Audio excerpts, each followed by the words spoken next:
всякие сложные вещи. Вот. Но сначала я хотел, конечно, тебя спросить вообще, как тебе со стороны, как наблюдателю, ты же не погружен внутри нас, да? Как тебе видится вот этот процесс, когда канал АТР каждый год ставит в одно и то же положение, и сейчас вот хуже не было. Я вот Це жахливо, говорю. це диверсія.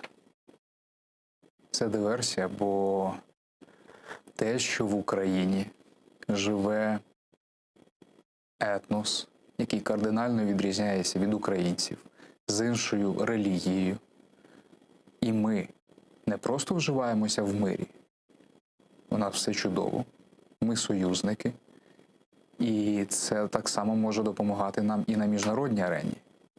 Бо про який нацизм можна взагалі говорити, коли на території України живуть мусульмани зі своєю автономією, зі своїми медіаресурсами. Тобто це дуже важливо для України, а в тому числі на міжнародній арені. І те, що вас позбавляють ресурсів, це диверсія. Не тільки проти вас, як народу, а проти усієї України. Чому проти всієї України? Бо ви дуже серйозний важіль для України в міжнародних перемовинах і в боротьбі проти Росії. Вот смотри, президент Зеленский очень гордится тем, что он, я оставлю в стороне... Що йому 42 роки?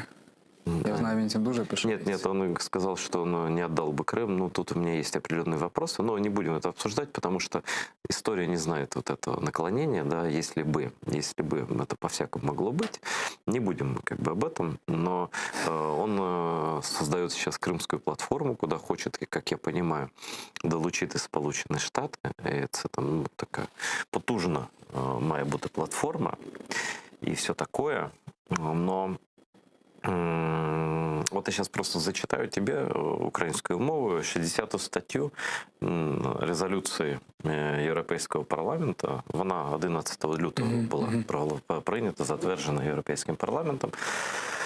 І вона стосується саме Криму. Тобто ось Кримська платформа, вона заявлена, про неї голосно розповідають представники влади, але ми читаємо, що ж нам пишуть європейські парламентарі Європейського Союзу в резолюції, яка має назву «Угода про асоціацію ЄС з Україною», яка прописана у нас в Конституції як мета, асоціації, членство повноцінне. І так, стаття 60. Європейський парламент приділяє пильну увагу підтримці, яку надає уряд України кримськотатарському народу, і висловлює стурбованість з приводу відсутності фінансування у проєкті бюджету на 2021 рік, представленому у Верховну Раду у вересні 2020 року, для програми переселення та розміщення кримських татар і осіб інших національностей, які були депортовані з тимчасово окупованої території України.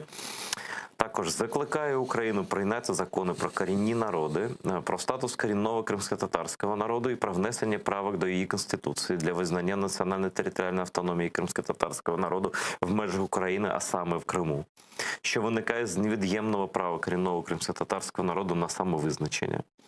Також наполягає на тому, уважно, це стосується нас, канал, про що ми зараз на марафоні звертаємо увагу особливо, наполягає, тобто не закликає, наполягає, це інше формулювання, дієслово інше, наполягає на тому, щоб українська влада вирішувала проблеми єдиного кримськотатарського телеканалу АТР і запропонувала стабільний механізм фінансової та технічної підтримки, щоб телеканал міг продовжувати мовлення на окупований Росією Крим. І саме, власне, тут все, тут останній пункт, вітає ініціативу України щодо розробки стратегії розвитку та популяризації кримськотатарської мови на період до 2032 року. Це перспектива. Я читав цю резолюцію, я читав цей текст. Я ж навіть коли у себе писав, я про цю резолюцію вказав, що ви – це телеканал, який може дивитися по супутнику, вас можна дивитися в Криму. І це дуже важливо. І на Донбасі, до речі, також. Так.